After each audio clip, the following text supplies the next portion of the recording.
আপনার আম্মার কি প্রবলেম হয়েছিল? আমার কোলন ক্যান্সার হয়েছিল। খাওয়া দাওয়া করতে পারতো না, পেটে জ্বালাপোড়া করতো, একবারে নাকে দেখে দুর্বল, বিছানা পড়ে গেছে। অপারেশনের পরে আরো অবস্থা খারাপ হইল। পরে আমরা বাড়ি চাইতে করছি, আইসা ওই যে ফেসবুকে আপনার অ্যাড দেখছি, অ্যাড দেখে পরে আমি ওই হোয়াটসঅ্যাপে যোগাযোগ করলে পরে মোটামুটি মানে মাসখানেক ওষুধ খাওয়ার পরেই অনেকটা রেজাল্ট পাওয়া গেছে এবং এখন ভালোই বলতে গেলে। আসসালামু আলাইকুম ওয়া রাহমাতুল্লাহি ওয়া বারাকাতুহু। সম্মানিত দেশবাসী, আমি cancer specialist doctor S M Sarwar. বিশেষ করে আজকে একজন ক্যান্সার রোগীর সাথে আমরা সাক্ষাৎ করব, যিনি একেবারেই মরণাপন্ন অবস্থায় ছিলেন। রোগীর ছেলের সাথে কথা বলছি। আপনার নাম? মোহাম্মদ জাহাঙ্গীর আলম। মোহাম্মদ জাহাঙ্গীর আলম। আপনার পিতার নাম? মোহাম্মদ আব্দুল খালেক। মোহাম্মদ আব্দুল খালেক। আপনার মায়ের নাম? আমার নাম রাবিয়া। রাবিয়া খাতুন। রোগী আপনার কি হয়? আমার আম্মা। আপনার আম্মা। আপনাদের গ্রামের বাড়ি কোথায়? গ্রামের বাড়ি পৌরসভা 3 নম্বর। পৌরসভা 3 নম্বর।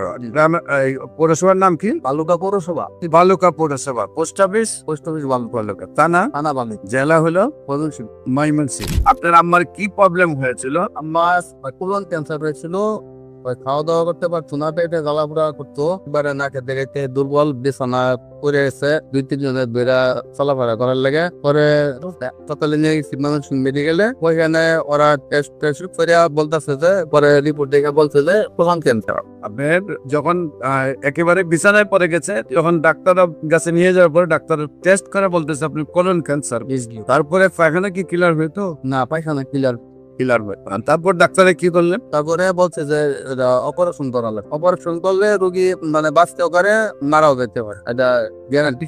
পরে আমরা একবার প্রথমে ভয় পেয়ে গেছি, তখন অপারেশন না করে বাড়িতে নিয়ে এসে পরে এগোবে আরো 2-3 মাস গেছে। যাওয়ার পরে রোগী পেলে আস্তে আস্তে আরো খারাপের দিকে যাইতেছে। পরে চিন্তা করলাম যে বাঁচতে পারবো বললে মোট দয়া অপারেশন করাইলে। পরে আবার নিয়ে গেছি মেডিকেলে, দয়া ভর্তি করাইলাম। ভর্তি করে প্রায় মাসটা মতো হাসপাতালে থাকছি। তারপরে অপারেশনের ডেট দিছে, পরে অপারেশন করা হয়েছে। অপারেশন করার পরে 7 দিন পরে ছুটি দিছে। ছুটি বাড়িতে আসছি।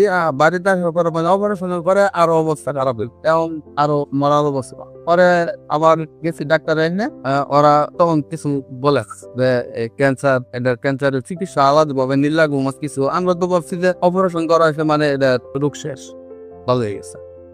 তারা আর বলে নাই যে ক্যান্সারের পরে উঠতে থেরাপি দিতে লাগবো বা কিছু দেওয়া লাগবো বলার। পরে মাসখানিক আছে, মাসখানিক পরে ওই যে সার্জারি বিভাগের যে প্রধান, উনি বাহিরে ক্লিনিকে প্রাইভেট ভাবে দেখে, ওনার এখানে আমরা প্রাইভেট ভাবে দেখাইছি। পরে ওই স্যারের গেছি, স্যারে বলতেছে আপনারা এখন কেন আসছেন, রুগীটার একবারে মানে মাইরা নিয়ে আসছেন শেষ পর্যায়ে, এতদিন কেন আপনারা চিকিৎসা শুরু করেন নাই? আমরা বলছি আমাদের কিন্তু স্যার হাসপাতাল থেকে বলে নাই যে এটা ক্যান্সারের চিকিৎসা করতে কিছু, আমরা তো জানি। পরেও এখান থেকে আর ডাক্তার চিকিৎসা দেয় না, দিলে আমরা বাড়িতে একটা বসছি। আইসা ডাক্তারের চিকিৎসা দেয় নাই, বলতে আর চিকিৎসা নাই, আপনার বাড়িতে চলে যাবো। পরে আমরা বাড়ি চাইতে করছি। আইসা ওই যে ফেসবুকে আপনার অ্যাড দেখছি, অ্যাড দেখে পরে আমি ওই হোয়াটসঅ্যাপে যোগাযোগ করলে পরে আমি এতটা বিশ্বাস করিনি। পরে আমি একদিন আমার সরকারের নিয়ে আসছি, মানে এখানে লোকের সমুদ্রে আসছি যে এটা আসলে কতটা সত্য যাচাই করার জন্য। তাইটা উপরে দেখে গেছি,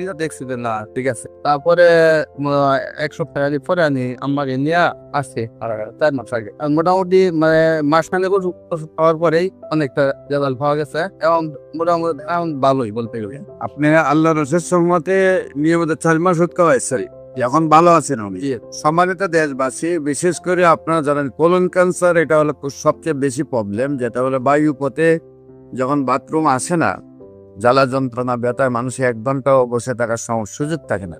সেইখানে ওনারা কয়েক মাস চিকিৎসা করার পরেও ডাক্তাররা লাস্টে বলেছেন যে আর চিকিৎসা নিয়ে আপনার বাড়িতে নিয়ে যান।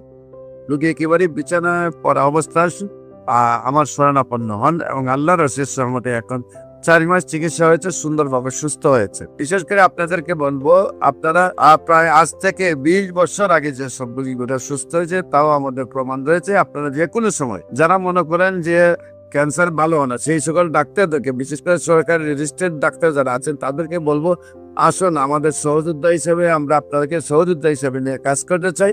আমরা সারা বিশ্বটাকে ক্যান্সার মুক্ত করতে চাই।